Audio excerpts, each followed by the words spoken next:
Labas ziņas lieliem deguniem. Tieši deguns ir tā cilvēka sejas daļa, kurā var nolasīt informāciju par profesionālo jomu, par pašrealizēšanos un par to, kā cilvēks apietās ar naudu. Lieliem deguniem raksturīgi ir radošums, čaklums un darbaspars, mērķtiecība, stipras gribas spēks, pretestība un cīņas spars. Un kombinācijā ar savu dzīves pieredzi šie cilvēki bieži vien ir veselu deguna tiesu priekšā pārējiem.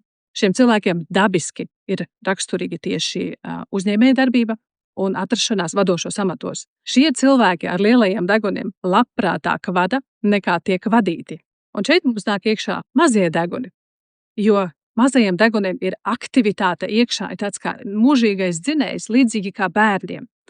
Viņus varētu raksturot arī tādus kā darba zirdziņus.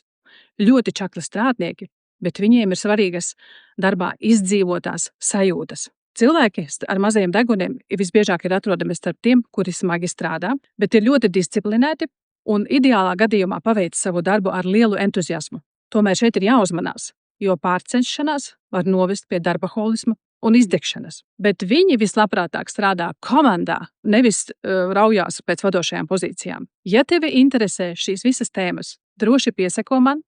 Es čakli turpinu mācīties sejas lasīšanas tehnikas. Spied sirsniņu, ja patīk. Dalies komentārā, vai tu arī esi šādas lietas novērojis savā apkārtnē, kas attiecās starp lielajiem un mazajiem deguniem. Un turpinājumā katru nedēļu tiks ielikts atkal jauns video, kas raksturo tieši cilvēka seju un kā mēs to varam izmantot savā ikdienā.